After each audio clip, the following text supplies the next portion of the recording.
Değerli şagirdlər, abituriyentlər, izləyicilər, bu dərsimizdə Cəfər Cabbarlının Oxtayıloğlu faciəsindən danışacaq.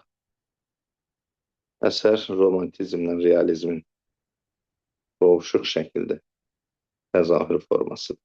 Yəni, burada çox cəmiyyətimizin real gerçəklikləri öz əksini tapıb, amma Oktayın bəzi məsələlərə reaksiyaları sözsüz ki, romantik reaksiyalardır. İştirak edən obrazlara diqqət edək. Oktayıloğlu cavan bir oğlandır.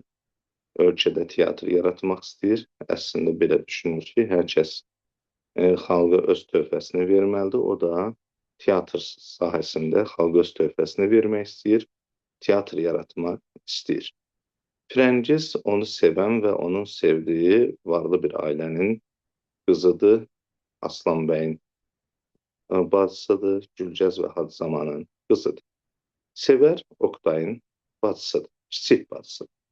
Uşaqdır. Düzdür, sonra biz onu 17-18 yaşlarına çatmış da görürük. Çünki hadisələr uzun bir dövrü əhatə edir.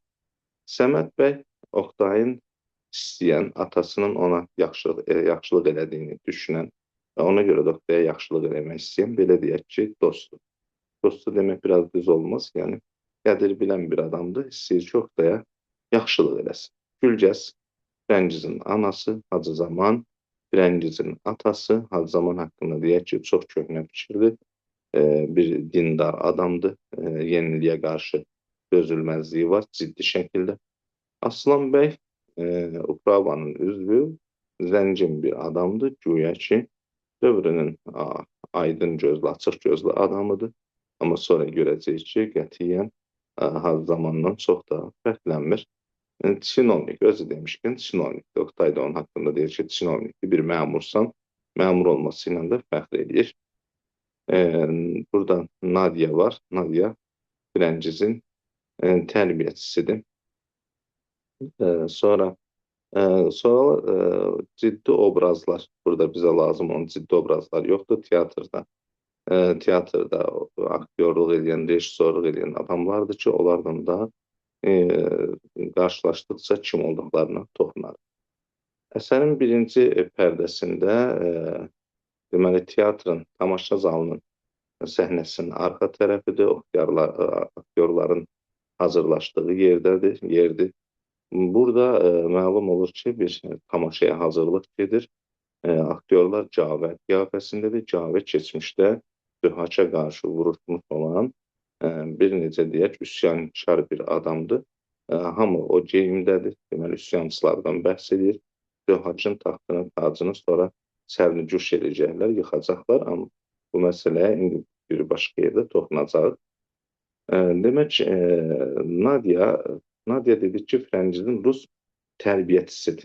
Rus tərbiyəçisinin mürəbbiyəsi. Deməli, Aslan bəy onu Firəngiz üçün tutubdur ki, Firəngizə rus mədəniyyətini öyrətsin. Çünki istəyir ki, cəmiyyətdə, belə deyək ki, müasirlər içərisində Firəngiz özünü apara bilsin.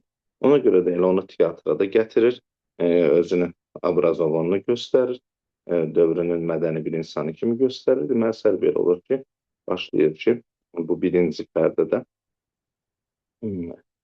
Firəngiz qoy deyir, pərdə qalxsın, Aslan bəy lojada otursun, sonra gələrik.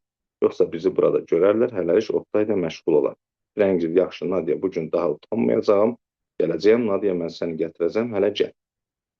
Sonra biz görürük ki, səhnənin arxasındakı gərgin vəziyyəti görürük. Oktay qadın rolunu oynamağa Azərbaycanlı qadın yoxdur, Tamar adlı bir Rus xalqına mənsub, millətinə mənsub bir qadın oynayır rolu.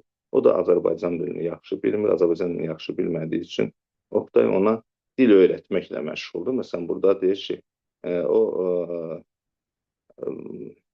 belə sözünü bala kimi işlədir, belə ədatını deyir ki, onun xabarı bala yoxdur. O da xabarı balada, balanı izah edir ki, bala uşaq deməkdir, bəla, eto ne sasti, yəni xoşbəxtlik, bədbəxtlik deməkdir. Belə eto znaçit tak, yəni ədat deməkdir. Belə izah edir. Bu vəziyyətdə burada tamaşanın hazırlanmasında iştirak edən texnik işçilərlə, aktyorlarla Oktayın arasında gedən söz-söhbət var.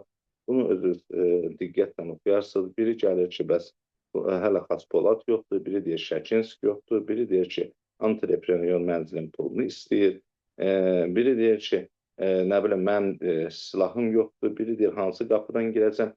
Bir sözlə, rejissor da yoxdur, bir Tabasaranski rejissor var, o da öz işini görmür. Oktay həm rejissorun işini görür, həm deyək ki, texnik işçilərin işini görür. Hətta orada pul satmır, icarəçi, sahibkar deyir ki, yerin pulunu mənə vermirsiniz. Bəs bu məqamda üzüyünü də çıxardır, verir ki, alın, aparın, verin, deyin, qalanını verəcəyik. Tez-tez də belə bir fikir səslənir ki, bəs tamaşanı saxlayaq. Onsuz da deyir, saat 10 olubdur, bəzi aktyorlar yoxdur, bəzisi keyflidir. Burada min söz söhbət, amma Oktay deyir ki, qətiyyən olmaz ki, olmaz. Mütləq 5-10 nəfər gələn var, onları da biz tamaşanı göstərməyib qaçırsaq, sonra cəmaat gəlməz. Yəni, nizamsızlıq, intizamsızlıq olan yerdə bir xeyir, bərəkət olmaz. Belə bu hissələrini özünüz oxuyarsınız, çox böyük problemlərdən sonra tamaşanı mütləq ki, oynamaq qərarına gəlirlər. Burada bir-iki adam haqqında deyək, Şəkinskidir, heç nə vecinə deyil, nə mənada vecinə deyil. Heç ki, mən yeməyimin vaxtını keçirəm, mənəm gül kimi işim var. Xaspolad belə Mazandaranski tərəfindən araya qoyulur, Şaqqulu tərəfindən araya qoyulur. Bu da, Xaspolad da bu işlərdən zırr edir, mənim nə düşübə gəlib, burada tamaşada oynayıram. Belə deyək ki, mükalimələr olur. Amma bu mükalimmələrin içərisində bir şey də xatırladım, Səməd bəy də gəlir bu söhbətin içərisində. Səməd bəydən Oktay arasında olan söhbəti oxumaq istəyirəm. Burada Oktayın xarakterinin açılmasında bu diyaloqun çox böyük rolu var. Səməd, Oktay, dünən anam bizə gəlmişdi, yalvarıb məni göndərdi, axı belə iş olmaz. Oktay, Səməd bəy, istəyirsiniz ki, sözlərinizin hamısını söyleyeyim. Atadan sonra dükan bağlandı, malı dağıldı, evə gec gəlirsən, çörək yox, bilmirəm, odun yox, bunların hamısını bilirəm, nə etmək? Səməd, dildə demək asandır. Bir ana, bir də naxoş qız qalmışdı başsız. And içir ki, 3 gecədir, xəstə uşaq qaranlıqda yatır. Neft almağa pul yox, axı o da bir kişinin qızıdır. Çox da bilirsən ki, çarə getmirsən. Oktay, doğrudur, o zavallılar da fəqət edə bilmirəm. Çünki Səməd bəy, mən qocaman bir xalqı, onun saadətinin, gələcəyini 2 nəfər qadının istirahətinə fəda edə bilmərəm. Səməd, istirahət istəmirlər. Bir parça çörəyə nə deyirsən? Mən xalq deyə özümü şəhid edəcəyəm, qiymət verən kimdir? Yenə başqa bir sənət olsa, yazığı yazxanalara buraxmırlar ki, oğlun oyunbazdır, arvad tumanı geyir. Hətta doğma əmin bu gecə nişanlısını özgəyə verdi ki, mən arvad tumanı geyən bir adama qız vermərəm. Oktay, mən heç bir şey istəmirəm. Mən bu yola gələrkən xalqımdan altın taclar gözləmirdim. Mən o şeyi gözləyirdim ki, onu da alıram. Səməd, mən də xalq üçün çalışıram, cəmiyyət də. Upravada üzvəm, fəqət elə işdir ki, adım, sanım, cüdaranım, yoxsa xalq, mən özümü unudacağım ki, Oktay, xalq və mən bu iki söz bir yerə sığışdırılmaz. Ya mən olmalıyam, mənim üçün xalq olmamalıdır, ya da o olmalıdır, mən olmamalıyam. Mən baxdım, ikinci yolu götürdüm və o gündən Oktay bir şəxsiyyət olmaq üzrə yoxdur. O, el oğludur. O, böyük bir vahidin kiçik bir parçasıdır. Səməd, onu sən deyirsən, gör xalq sənin üçün nə deyir? Oktay, xalq anlamır. Onun dediyi mənim üçün bir heç, tam münasibətlə bir heçdir. Səməd, Oktay, cozuq olma, qubernatora dinmaz gərəkdir. Ayda 70 manat donluq verir, amma kənardan 700-800 gəliri var. Həm də cəmaat içində adın, hörmətin, yaq, minnətin də minnət. Mən səni göstərdim. Dedim, rüşdiyyəni bitirmiş, idraçlı, rusca, Azərbaycanca gözəl savadlı. Budur, yalvardı ki, göndər gəlsin. Axır ki, düzətmişəm. Oktay, çox razıyam Səməd bəy. Səməd, yaxşı da, artıq nə istəyirsən? Mən çörək tinan adam deyiləm. Atanın yaxşılıqlarına qarşı sizi darda qoymaram. Oktay, Səməd bəy, məqsəd pul qazanmaq olsa, mən onun yollarını çox gözəl bilirəm. Mən azad bir sənətkaram, bir sənət düşkünüyəm. Mən bir çinovnik ola bilmərəm. Səməd, sənət sevirsənsə eşitdim ki, səni böyük bir pul ilə Rus səhnəsinə çağırırlar. Get həm təqdir olunarsan, həm pulun. O vaxta qədər xalq anlarsa, işlər yoluna düşərsə, qayıdıb gələ bilərsən. Oktay, aldanırsan Səməd bəy, aldanırsan. Bunu bizim üçün kim edəcəkmiş? Mən prinslərin saxladığı köpəklər kimi hazır nahara gəlmək istəmirəm. Başqalarında səhnə, mədəniyyət, hər şey var. Bizdə yox. Yaşamaq istəyirsək, yaratmalıyıq. 20-ci əsrin təkamülünə qarşı biz yazıq xalqı tək buraxıb qaçmağı, bu yazıq xalqı tək buraxıb qaçmağı kim özünə layiq bilirsə bilsin, mən bilmirəm. Yaşadığımız mübarizə meydanlarının müxtəlif qazmaları vardır. Səməd, hamısını sən mi yaradacaqsan? Oktay, hər kəs bacardığını. Burada kimsə geriyə qaça bilməz. Səhnəmiz yox, fəqət olmalıdır. Onu da mən yaradacağım. Şaqqulu, Oktay, bir dəstə adam gəldi, 20 nəfərədək yaxşı geyinmiş, hamısı da bilet aldılar. Səməd, Oktay, mən gedirəm, ağlını topla. Həm çalışacaq, həm də ac qalacaqsan. Həm də xalq sənə güləcək, arsız, oyunbaz deyəcəkdir. Yenə başqalarda, Şaqqulu, Allaha and olsun, Ruslarda görmüşdüm. Hər pərdədən sonra dəstə-dəstə qızlar, böyük-böyük adamlar gəlib aktyorun əlini sıxır, tanış olurlar, tərifləyirlər. Adam həsrət çəkir. Oktay, sən çalış, gələr bir gün ki, zavallı kütləni də həmin yüksəklikdə görərsən. Sonra Səməd, sabah sənə deyərəm, mənə deyərsən, yəni ondan bir söz gözləyir. Oktay, Səməd bəy, gedin, mən heç bir zaman sizə deməyəcəyəm. Mən bir mübarizəm, cəbhəm bu. Yolum görürəm, çox ağır. Qoy mənə gülsünlər, anlamasınlar, söysünlər. Fəqət mən bu dərin uçurumları keçəcək, keçilməz dağları, sıldırım qayaları çeynəyib parçalayacaq. Bu keşməkeşlər arasında bir səhnə, yoxdan bir var yaradacağım. Mən bu yolun rəhbəri, mən bu cəbhənin komandanı, mən dörd divar arasına alınmış bu rəngarəng həyatın tanrısı olacağım. O zaman mən bu salama baxınca munis çöhrələr, nəvazişlər, oynaq afətlər görəcəyəm. Ki, şux gözləri ilə mənə oxşuyur. Qara gözlü bir yavru görəcəyəm ki, mini-mini əlləri ilə mənə alqışlayır. Mənim də başıma gənclərimiz, qızlarımız çiçək səpəcəklər. Mənim də mədəni bir həyatım var deyə sevinəcəyəm. Bunu mən görməzsəm, indi öyrətdiyim bu kiçik statist görəcək, məni xatırlayacaqdır. Mənə bu da bəsdir.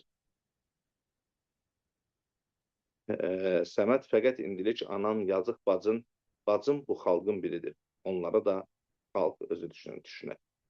Demək, Səməd bəy gerçəkliyi ifadə edən bir şəxsdir. Oktay da gördüyümüz kimi romantik düşüncələri olan heç bir, deyək ki, necə deyərlər, gerçəkliyə söykənməyən arzuların, xəyalların, amma o arzular, xəyallar ki, bugün gerçək görünməsə də gələcəkdə gerçəkləşə bilən arzu xəyallardır. Bu baxımdan Oktay bir romantik obrazdır. Və amma dediyim kimi əsər bütünlüklə reallığı əks etdirən əsərdir. Burada məsəl üçün obrazların bir-biri ilə söhbətləri, onların hətta tamaşa oynayan, teatrda iştirak edən şəxslərin özünün teatra münasibəti, özlərinə münasibəti bütünlüklə gerçək. Burada bu gənclərin bir-birini araya qoyması, zarafat eləməsi, bir-birini lağ eləməsi, aşağılaması çox gerçəksizdir. Bizcə bu işlərin içərisində bir nəfər romantik Oktay var.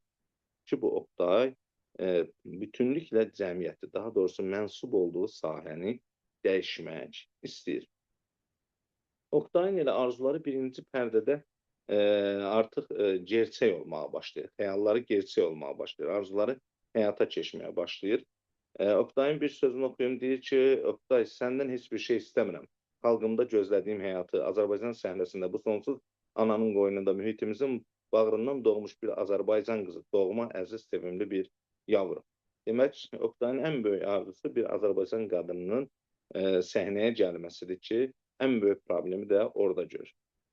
Deməli, Mazandaranski bu məqamda artıq dediyim kimi, əslində Şaqqulunun da digərlərində xəyal olan şeylər var ki, səhnədə bunları alqışlasınlar, teatra qadınlar da gəlsin, bunlara mənəvi dəstək olsunlar, həmin şey artıq baş verir.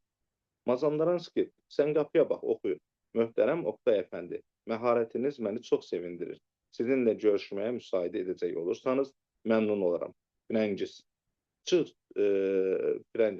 çıx, daha bura sənin yerin deyil. Oktay gəlir, bir Rus qızı verir.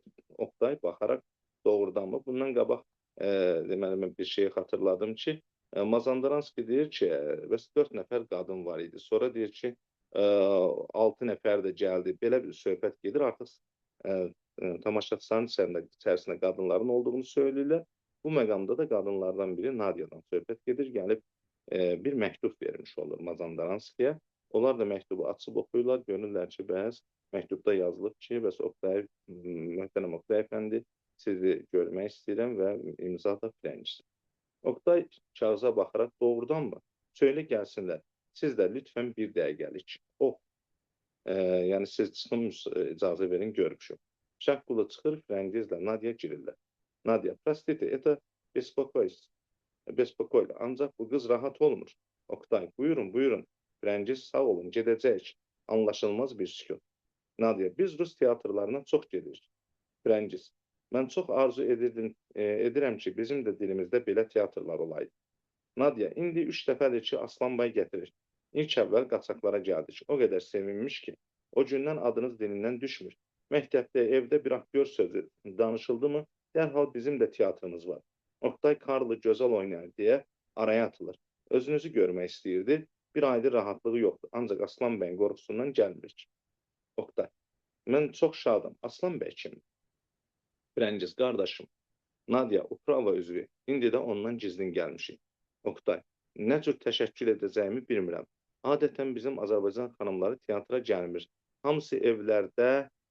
Nadia, onu da qoymurlar, atası qoymur. Qardaşı gizlindən gətirir. Evdən çıxarkən çadırı ötür. Sonra Aslan bəylə gedir, o söz demir. Ancaq bura gəldiyimizi bilsə, qiyamətdir. Ona görə pərdənin yarısında gəlmişik. Firəngiz, çox gözəl oynayırsınız. Mən çox sevindim.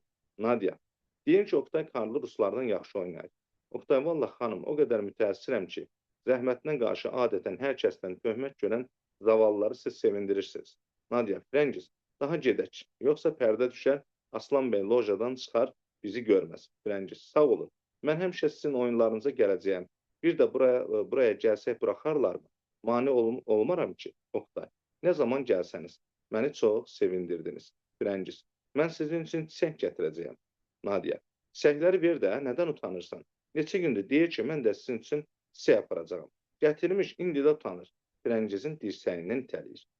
Firəngiz gözlərini yerə dikərək çiçəkləri verincə həmən çevrilib qaçırmış kimi. Sağ olun, gedir. Oqtay Allah amanında çiçəklərə baxır, düşünür, dərin bir xəyala dalmış kimi bir qədər durduqdan sonra özü də bilmədən çiçəkləri dodaqlarına yaxınlaşdırırkən dursun. Pərviz, Oqtay, Oqtay diksinərək gözlərini silir, dərin bir ahla əlini çırparaq gəldim, gedir. Çünki bu yerdə Oqtayı səhnəyə çağırırlar. Birinci pərdə bununla bitir və biz əsərin qəhrəmanlarından biri olan Firəngizin Oqtayla tanış olması səhnəsində də birinci pərdədə rast gəlmiş oldu. Növbəti pərdə əsərin qalan hissəsində ikinci dərsimizdə danışacağıq. Hələlik sizə bir faydam toxundusa, mənim üçün nə mutlu.